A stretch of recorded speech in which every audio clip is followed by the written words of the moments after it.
국정원법과 공직선거법 위반 혐의로 기소된 원세훈 전 원장에게 징역 4년을 선고하고 법정에서 구속했습니다. 민간인 댓글 부대로 불리는 국정원 사이버 외곽팀에 대한 수사는 곧바로 윗선을 정조준할 것으로 보입니다. 예, 원세훈 전 원장 결국 검찰의 구형 그대로 징역 4년 받았습니다. 핵심은요. 국정원 직원들이 사이버 댓글 쓰기 한 거, 그게 그냥 정치 개입이냐 아니면 선거에도 개입한 거냐 이 부분이었습니다. 근데 어제 재판부는 선거에도 개입한 거다 이렇게 본 겁니다. 근데 여러분, 국정원 직원들이 가짜 계정 만들어서 30만 건의 글을 퍼나르고 그중에 상당수가 여당 후보 지지하고 야당 후보 비방하는 이런 선거 개입 글이었다면 이런 일이 벌어졌는데 그게 정말 국정원장 단독의 판단으로 벌어진 일일까요? 게다가 이번 재판은요, 국정원 내부 직원들의 사이버 조작에 관한 것일 뿐입니다. 지금 국정원 외부에서 민간인들 동원한 조작은 수사 진행 중이죠. 예, 더 커질 수 있다는 얘기입니다. 자, 어제 재판을 분석하고 앞으로 펼쳐질 상황을 예측해 보겠습니다. 국정원 출신 더불어민주당 김병기 의원, 지금 국정원 적폐청산 태스크포스의 간사 맡고 계세요. 연결해 보겠습니다. 김병기 의원님 안녕하세요. 안녕하십니까. 어제의 선고 결과 개인적으로는 어떻게 받아들이십니까?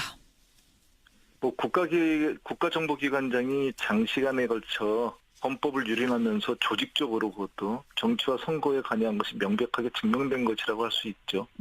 민주주의 시스템의 근간을 훼손한 대역죄인데 사실 죄질에 비해서 형이 좀 너무 낮은 것은 조금 아쉽습니다. 개인적으로. 형이 좀 낮다. 죄질에 비해서.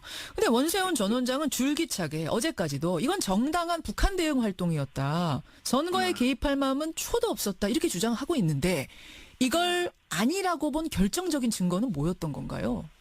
아무래도 청와대에 보고된 SNS 장악 보고서 같은 거겠죠. 예. 그런 보고서도 있겠지만 야당에게 점령당한 SNS에서 허위 정보가 유통되고 있으니까 차단해야 된다. 이런 보고가 됐는데 그건 서면 보고이고 대면 보고 때는 훨씬 더 구체적인 보고를 했을 것이라는 게 합리적인 추론 아닐까요? 그렇죠. 게다가 부서장 회의에서 나온 그 녹취록이요.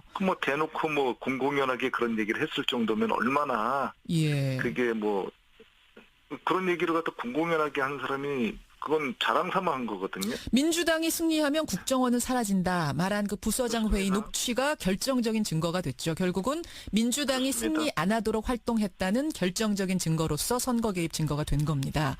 그렇습니다. 근데 어제 이 판결을 들은 자유한국당의 정우택 원내대표는요. 전 정부에 대한 보복성 적폐의 일환이라고 생각한다. 문 정부가 이런 보복성 적폐를 계속할 거기 때문에 여러 가지 사회적 문제가 제기될 거다. 이런 얘기를 했고 홍준표 대표는 집요한 보복을 하고 있다. 참 무서운 정권이다. 이런 말 했거든요.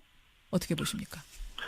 다른 말은 할 필요도 없이 그러면은 다음 선거에서 지금의 현재의 국정원이 민주당을 위해서 그런 일을 해도 굉장히 적법하다.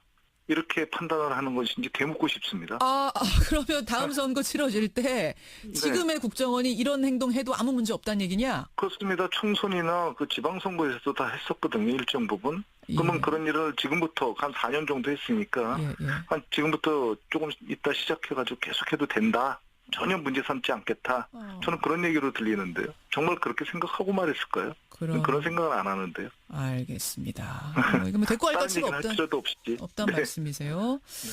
근데 여러분, 지금 이번 재판은 국정원 내부 직원들이 사이버 여론 조작한 것, 거기에 대한 것이었습니다. 근데 사실 지금 또 하나가 기다리고 있잖아요, 의원님. 네. 예. 국정원이 민간인 동원해서 여론 조작한 부분, 이른바 사이버 외곽팀이라고 불렸던 그 조직. 그렇습니다. 다 연결된 건들이죠. 그렇죠. 여기서도 선거에 개입한 증거가 나오면 지금 한창 수사 중인데 어제 압수수색도 하고 검찰이 원세훈 전 원장을 추가로 기소할 수도 있는 건가요? 이 건에 대해서는 사실 일사부재의 원칙 때문에 동일 사안으로 추가 기소하기는 좀 어려울 것이라는 의견들도 상당합니다. 그렇더라고요. 어떻게 보면 민주주의를 유린한 자가 민주주의 법질서의 보호를 받는 아이러니가 벌어지고 있는데 다만 댓글 사건과 관련해서도 국정원의 불법 정치 활동 자금 지원이라든지 녹취록 삭제 경위 등 조사 과정에서 새로운 혐의가 밝혀지면 이는 완전히 다른 사건이 되죠. 뭐 추가로 기소해야 된다고 봅니다. 저는 사실 전 원장이 저지른 폐악 중에서 밝혀진 건 글자 그대로 세 발의 피죠. 요번에 뭐 많은 그 증거들도 채택이 안 됐고 적폐청산 14가지 항목만 봐도 원세훈 자신이 저지른 죄 중에 극히 일부에 대해서만 사실 처벌을 받은 거죠.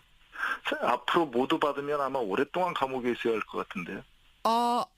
이번 건은 그러니까 국정원 직원, 내부 직원들의 사이버 여론 조작은 세 발의 피다. 네, 그렇죠. 다 드러나면은 감옥에 오랫동안 얼마나 있어야 될 거란 생각이 드시는 건데요? 아마 오랫동안 있어야 될 겁니다. 아니, 지금 뭐 적폐청산 14가지 항목만 봐도 벌써 뭐 4-5가지가 그 원세훈 전 원장 재임 시에 일어났던 건들이고 뭐 전부 하나하나가 사회 국가를 흔들 만한 대형 사건들이죠. 그리고 말씀하십시오, 김 의원님. 네. 그리고 밝혀지지 않은 내부 적폐들도 얼마든지 있거든요. 그 내부에서의 그 이제 폐악질에 가까운 인사 때문에 그 많은 직원들이 고통받고 이런 일도 있었거든요. 내부 적폐도 있다. 드러나지 않은 내부 적폐. 그러니까 지금 그렇습니다. 김병기 의원은 국정원 출신이니까 내부 얘기를 누구보다 잘 아실 텐데 그 내부 적폐라는 건 어떤 거를 관심 있게 보고 계시는 거예요? TF에서. 그 내부 뭐 공개되지 않은 거는 제가 얘기하기가 그렇고 얼마 전에 보니까 뭐 국제 비영리 기구인가요? 거기에서 뭐 국제 위기 그룹 보고서인가 뭐 거기에 실렸던 거 보면 뭐 국정원 직원들이 원세훈 원장 재임 당시에 뭐 자살을 했다 뭐 이런 얘기들이 실렸더라고요. 한 10명이 자살했다 뭐 이런 보고서가. 근데 뭐 10명까지는 아니고요. 제가 알고 있기로는 뭐 5명 이내입니다. 그래요? 10명까지는 아니지만 그 원세훈 전 원장은 폐악질에 가까운 인사로 사실 많은 직원들이 고통을 당했을 뿐만 아니라 특히 그런 것으로 인해서 분명하게 그런 것으로 인해서 보이는 것으로 인해서 발병을 해서 숨진 케이스들도 있고요. 그리고 뭐 좀 얘기하기가 그렇지만 뭐 직원들이 박찬주 전 대장 부인의 뭐 갑질 이런 걸 보면서 원전 원장 부부에 비하면 그 경미한 수준인데 그러고 얘기를 했을 정도로 직원들에게 한 짓을 들으면 아마 기함을 할 겁니다. 잠깐만요. 네. 우리 사회를 이번 여름에 떠들썩하게 했던 그 공관병 갑질 사건.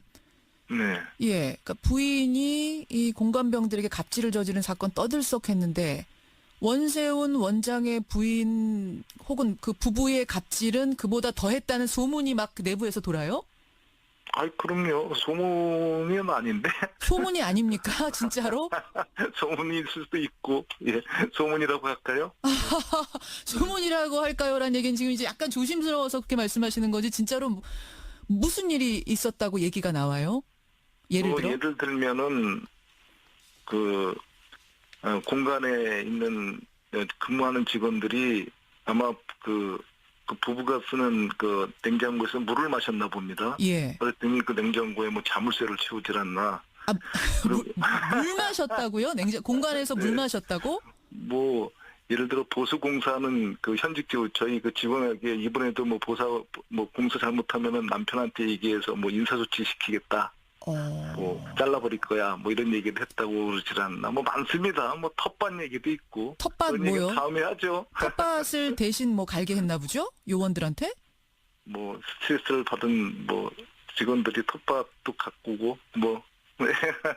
아니 텃밭을 기함을 할 겁니다. 스트레스 받아서 텃밭 가꾼 거하고 내 텃밭을 갈아라 하고는 이건 차원이 다른데 어느 쪽이에요? 뭐 텃밭을 잘 가꾸어라 하니까 직원들이 스트레스 받아가지고 뭐 고급 간부가 직접 뭐 호미를 들었다 뭐 그런 얘기들도 있고. 네. 세상에. 뭐 무궁무진합니다. 네. 국정원 요원들 기가 막히죠. 정예 요원들한테. 사실 김병기 의원님은 원세훈 원장 재임 시절에 계셨잖아요, 국정원에. 아닙니다. 저는 뭐 그 근무는 했는데 거의 업무에서 배제돼가지고. 그러셨죠. 내내 그냥 그러니까 이런 얘기 제가 그걸 왜 여쭙냐면 이런 얘기들 내부 직원들 통해서 이런 얘기들은 그때 다 접수하신 게 있을 것 같아서. 그렇습니다. 그렇군요. 뭐 이런 얘기. 소문이 그보다 더한 얘기들도 있고. 더한 얘기는 뭡니까? 그건 여기서 하지 말죠. 하나만 알려주세요. 더한 얘기가 뭡니까? 아마 개를 되게 사랑하는 것 같아요. 개? 그 강아지 도구? 강아지를 되게 사랑하는데 그 강아지 관리 때문에 뭐 직원들이 스트레스를 엄청 받았고 개가 도망가가지고 거기 경매가 넓으니까 도망가서 그냥 직원들이 일하다 말고 개 찾으러 가고 그런 일도 있었다고 합니다. 이게 지금 웃을 일이 아닌데 웃음이 허탈한 웃음이 나올 수밖에 없는 상황. 알겠습니다. 그러니까 지금 네. 댓글 뭐 여론 조작 이런 큼직한 일 말고도 내부에서 있었던 적폐들까지도 이번에 조사를 하고 가면 이 보통 일이 그렇습니까? 아니다라는 이야기. 네. 따로 이거 갖고 인터뷰를 잡아야 될 정도로 지금 이야기가 많이 나올 것 같은데. 네. 어제 민주당에서는 이제 시작일 뿐이다 이런 논평 냈고 정의당에서는 네. 이제 이명박 전 대통령을 수사선상에 올려야 된다. 아주 직접적으로 논평을 했습니다. 네. 정말 MB까지 수사가 가야 된다. 갈 거라고 보세요? 저는 가게 되지 않겠나 그렇게 생각이 듭니다. 불가피하게. 불가피하게. 물론 그것이 구체적인 행위가 나왔다는 것을 전제로 답니다만 예. 조사 대상을 제한해서는 안 된다고 생각을 합니다. 제가 그 부분 얘기를 하려고 했는데 네. 그러니까 아주 명확한 증거 없이 전 대통령을 불러서 수사한다, 조사한다. 이거는 보통 일이 아니거든요. 네, 그렇죠. 그렇죠. 결국은 국정원에서 그 적폐 청산을 위한 그 조사를 하다 보면 예. 결국 구체적인 증거가 나올 수밖에 없겠죠. 지금 얼마 하지도 않았는데 벌써 그런 보고서들이 나오고 있는데 예. 사실 그 대통령 직속 기관인 국가정보원장이 예. 장기간에 걸쳐서 지속적이고도 지금 뭐 몇 년에 걸친 거 아닙니까? 그렇죠. 불법적이고도 조직적으로 정치에 개입했는데 예. 그것도 더군다나 선거에 모든 국민의 이목이 집중되는 대선에 개입했는데 예. 대통령이 모르고 있었다는 알겠습니다. 것이 상식적으로 말이 되나요? 그러면 그냥 특히 원세훈은 예. 이명박 전 대통령의 복심이라고 해도 과언이 아닐 만큼 그렇죠. 총애를 받으면서 4년이나 재직했는데 서울시 때부터 하면 이런- 더 하죠. 예. 그래서 이런 양반이 어떤 형태든 대통령의 지시 없이 공개적인 부수장 회의에서 정치적인 발언을 하고 선거 개입 발언을 하고 그런 보고서를 올렸는데 알겠습니다. 만약에 대통령 지시 없이 했다면 4년이는커녕 1년도 근무하지 못했을 것이라고 보는 것이 합리적인 추론 아닌가요? 그게 그냥 추론입니까? 아니면 의원님 지금 뭐 TF에서 발표는 못하지만 뭔가 가지고 계세요?